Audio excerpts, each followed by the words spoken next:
The city you consider as home is never so attractive as when you return to it after long and difficult times in other parts of the world.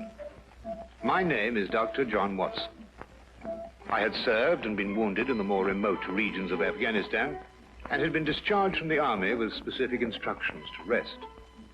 The sight of London again was already working its soothing tonic. As I rode through the familiar streets, I never suspected that a chance introduction would lead me into the most amazing adventure of my entire life.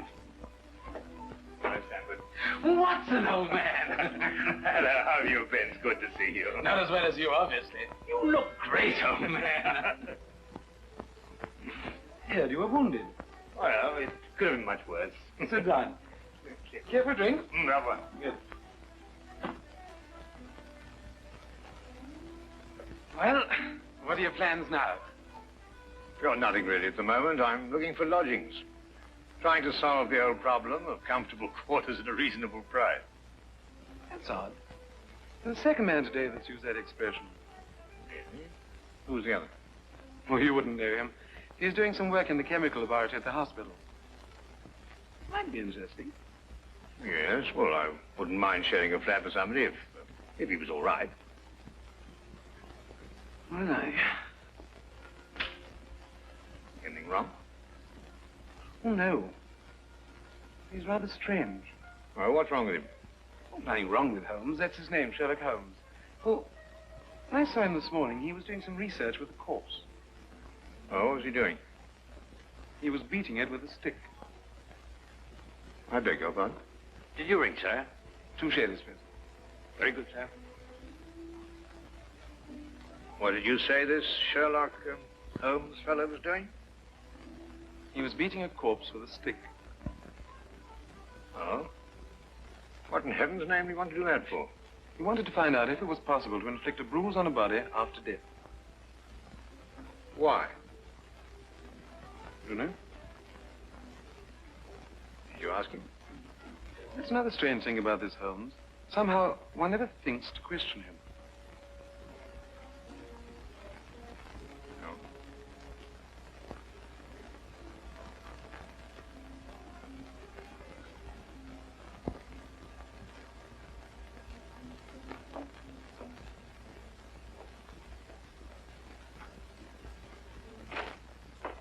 It works. It really works.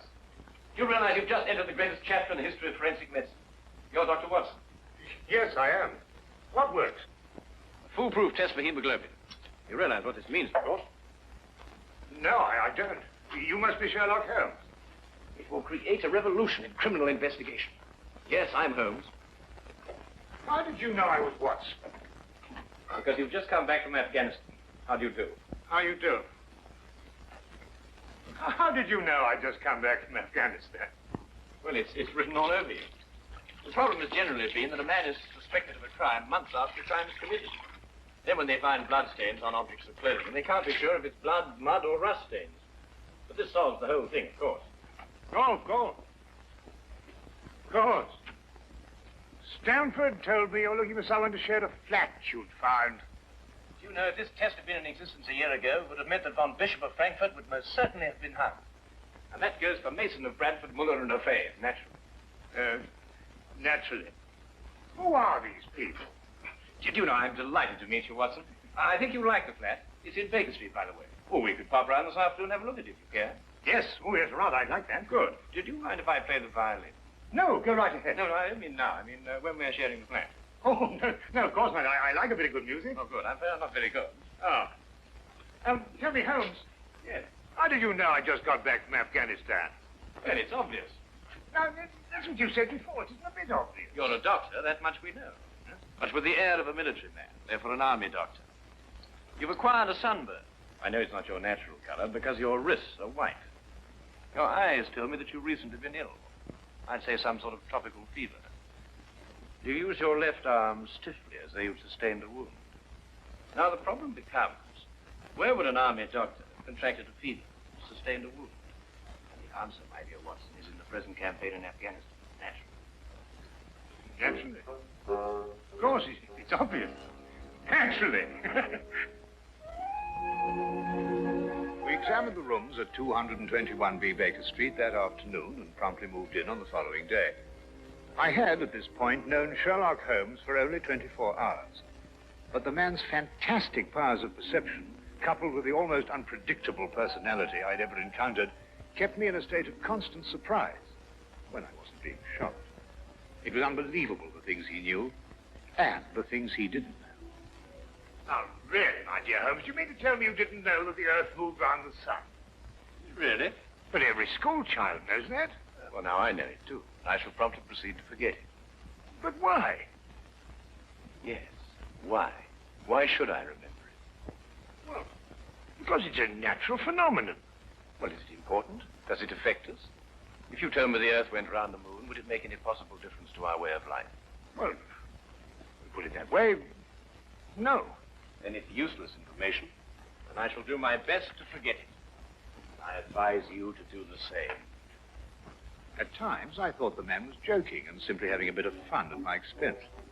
But I soon learned that he was in dead earnest.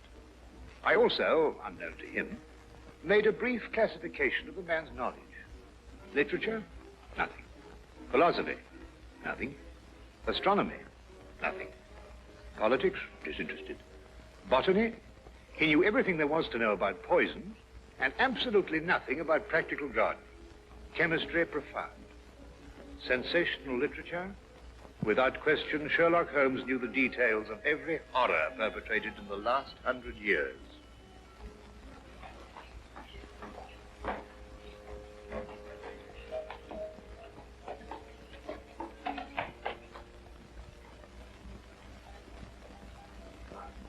I believe we have a visitor. Really? Who's coming here? I believe so. I would also say he's a retired sergeant of Marines. How do you know the man? Never clapped eyes on him before in my life. Well, in that case, that's one of the wildest statements I ever heard. How can you possibly guess he's a retired sergeant of Marines you've never seen him? A guess, my dear Watson. A calculated deduction. Yes, he is coming up here. Do you mind if I ask you his profession? Oh, by all means. Now, where did I put my violin case? Oh, it's over here. There you are. Ah, my old friend. Come in. Excuse me, gentlemen. I have a message here from Mr. Sherlock Holmes. Thank you.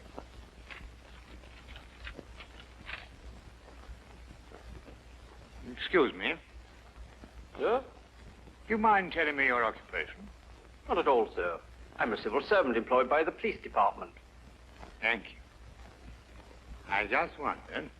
Not at all, sir. How long have you been with the police department? Just a year, sir. Before that, I was a sergeant in the Marines. Good day, gentlemen. How did you know? An interesting letter, Watson. A very interesting letter. Perhaps you'd like to come with me. Where? To catch a murderer, of course. Of course.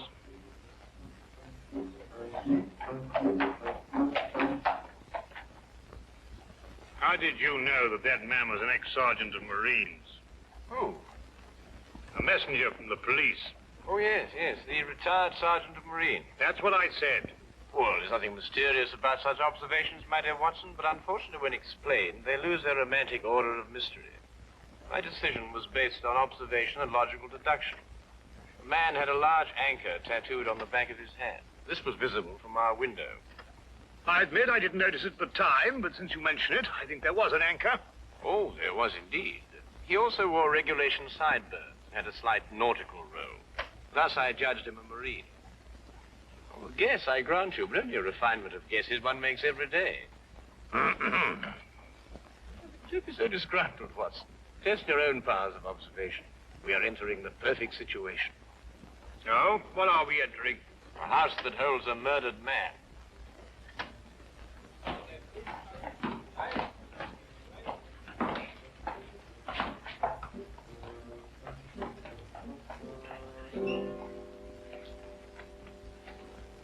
Is Inspector Lestrade inside?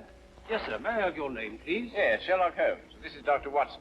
Oh, that's quite all right, sir. Inspector Lestrade gave instructions to admit you. Oh, good. Oh, by the way, has the body been removed? No, sir, but the medical examiner's just gone. Oh, thank you. Let's hope they haven't moved things about too much. The police forces of the world seem to have an organized science of messing things about. Oh, I wouldn't say that, Holmes. Now then, move along there, everybody. Move along. There's nothing to see today. I don't know. I swear I don't know. I tried to help him. Don't you believe me? I had to do what I could. It was instinctive. It was instinctive for a woman like you to commit murder. That's not true. You know it's not true. I know you hate me, but you can't believe I'd do a thing like this. Yes, I can, and I do. Please. She's a murderess. You know it as well as I. She murdered your brother. It's a lie. Yes, it's a lie. Your entire story's a lie. The relationship you had with my son was a lie. My son's been murdered. This girl's a murderess. Why she did it, what her motive was, I don't know. They were engaged without my blessing. I can only be grateful that she gains nothing by her crime. Your duty now is to convict her. Just a moment, please.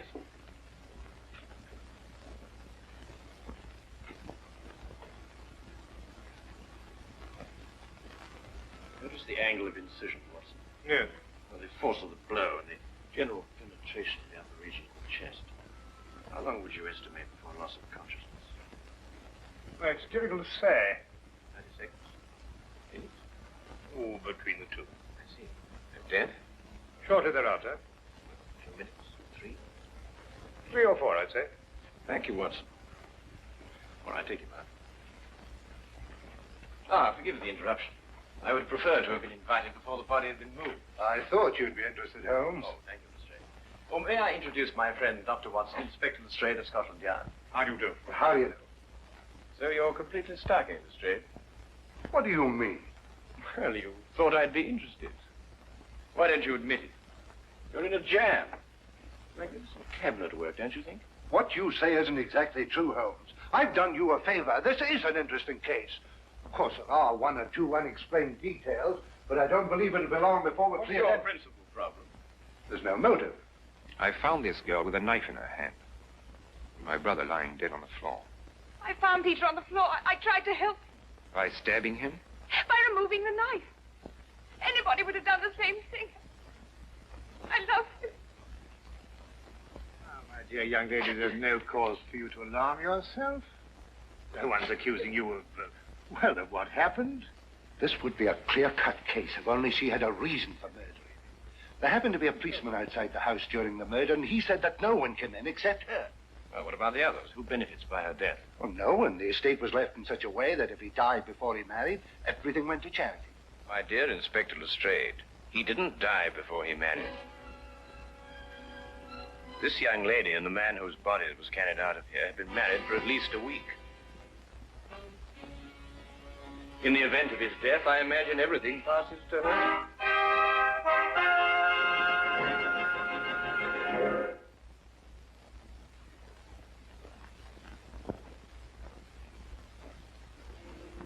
And now we return to the case of the Cunningham heritage. How did you know they were married? Weren't you?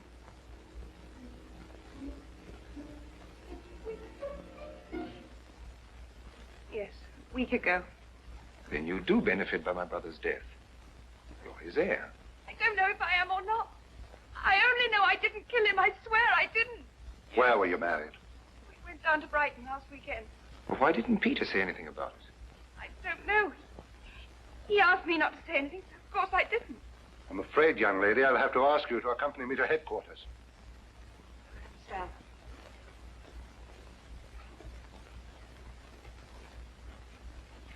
Excuse me, Inspector, I think I should tell my mother. Oh, yes, of course. Tell me, Holmes, how did you know they were married? Well, the man's hands had the remains of a sunburn and the fading marks of a narrow ring, but not as yet that indentation of the finger a ring generally leaves. A weekend in the sun at Brighton explains the whole thing perfectly. I didn't notice these things. Yes, I know. The young lady's hands were also sunburned, and to the same degree. Then the case is solved. Yes, it would appear so, wouldn't it? What are you looking for? Bloody, you see that? What? Here, use this. Why, that's only the cut in the carpet. Yes, but it's a fresh one. Yes, but what does it mean? That's a good question. You'll stop looking for clues now, Holmes. Ah, you've solved the case then. Completely. Oh, splendid. Seems this girl had a record. 9 months in the woman's prison in Holloway, from the 21st of February, 1892, to the 21st of November, 1892. She was employed as a governess and convicted for stealing £300 from her employer. It's quite true. I knew you'd find out sometime. I made a mistake 5 years ago, but I paid for it. But Peter knew all about it before we were married. I never tried to hide it from him. You didn't know what else you had in mind. I had nothing else in mind except that I loved him. I'm afraid I must ask you to go with the office on this. Well, madam.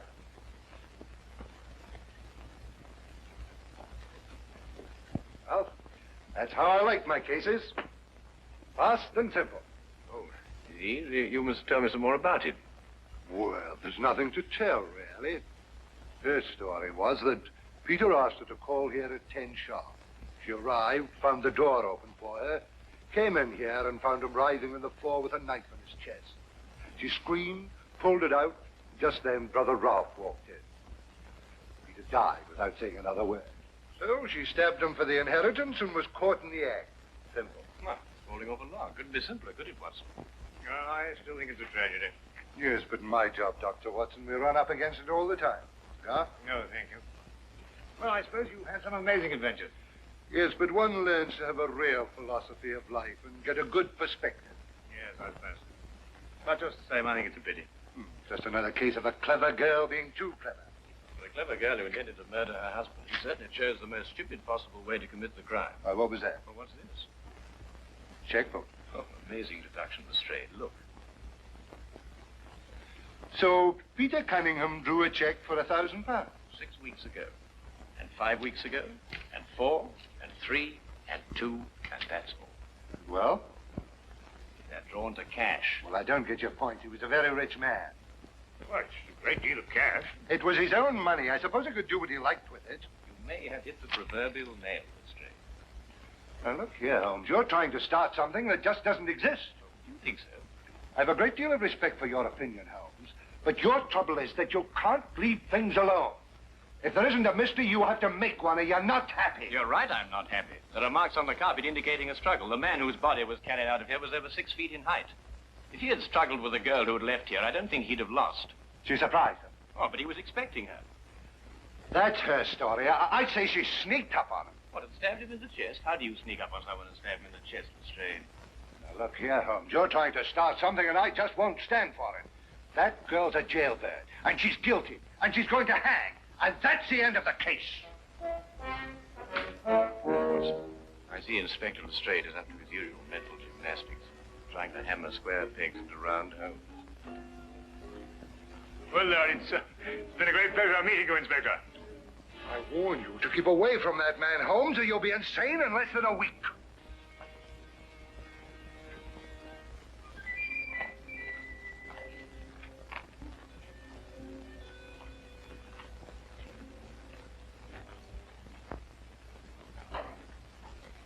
What time is it? Oh, 10:30. Perhaps you'd like to take a little stroll with me. Why? I'd like to investigate this afternoon's affair a bit further. Oh, yes. I'd like that. I thought you'd forgotten about it. Not at all. I've been thinking about it all evening. Shall we go? Then we must exchange our thoughts en route. Where are we going? To the Cunningham house. I didn't know you made an appointment there. Well, I didn't. Oh, well, who do you expect to see? No one, I hope. I'm terribly sorry, Holmes, and I'm afraid I don't understand what you mean when you say you want to go to the Cunningham house and you just... You can't do that. What? Well, you can't break into the house. Why not? It's against the law, that's why not. Why, if we're caught... That's it. What is? If we're caught. But that makes no difference. It makes no difference at all. The thing is, if we're caught, it's against the law.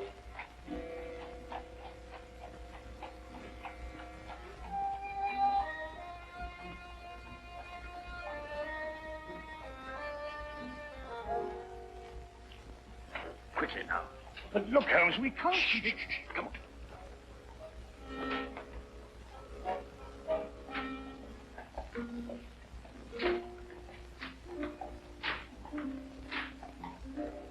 Good evening, Inspector. Good evening, Sergeant. Everything all right? Yes, sir. I just thought Sherlock Holmes might have dropped by. Where'd you get the key? Oh, the key is a burglar's too. A burglar's too? Shh. Street clear? Yeah.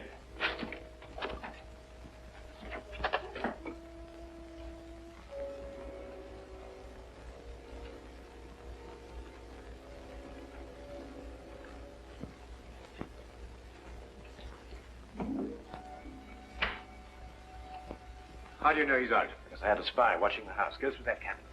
What am I looking for? Oh, papers, bank statements, anything to indicate passage of money from Peter Cunningham's account. Go on.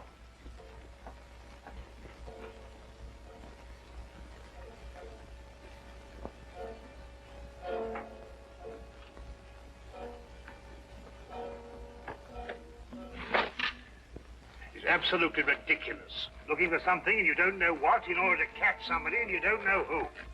Quite ridiculous. Nothing over my side. Keep looking. Who do you think's got it? Whatever it is we're looking for. Why did Peter Cunningham try to hide the fact of his marriage? A week or a month would remain a difference as far as his mother was concerned. She would never have consented to his new bride anyway.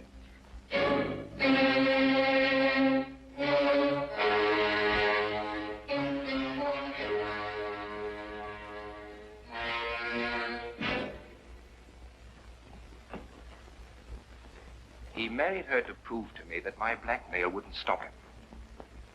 And then he withheld the fact in order to give me 1 week to clear out of the country before he exposed me. The money he paid you went to buying up your promissory notes. I was being pressed, Mr. Holmes. My brother's engagement to a jailbird gave me a perfect opportunity to extract a little money from him. In fact, if he hadn't been such a bullhead, it would have gone on for quite some time. The jailbird, as you put it, makes the perfect murder suspect. Perfect, Mr. Holmes. And you and Dr. Watson make perfect burglary suspects. When I report your death to the police, they can't possibly blame me for defending the sanctity of my home.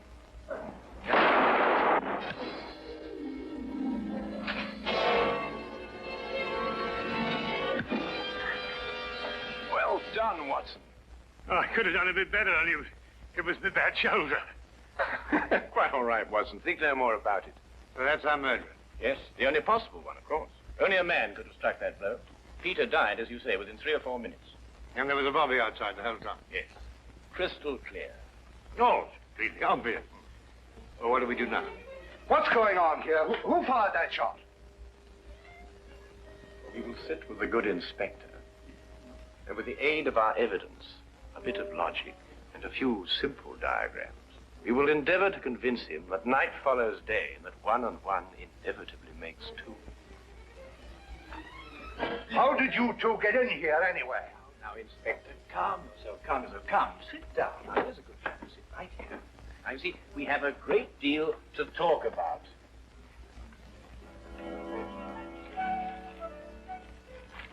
Also present with Inspector Lestrade was Dr. John Watson and a personal friend of the inspector's, Mr. Sherlock Holmes. This is ridiculous. It's fantastic. This isn't the way it happened at all. This will revolutionize investigation, Watson. This whole account is a lie. Fingerprints, Watson. That's the coming thing. Oh, nonsense. What are you going to do about this? A bit more research. Here, give me your fingers on this sheet of paper. Oh, were you going to sit there with these disgusting little smudges and let them get away with this? Beg your pardon? Well, I won't. They're going to hear from me. Brilliant Inspector Lestrade, indeed. Why, it took you 3 hours to convince that bonehead. I don't know. Never in mind his eyes by her. That lady was innocent.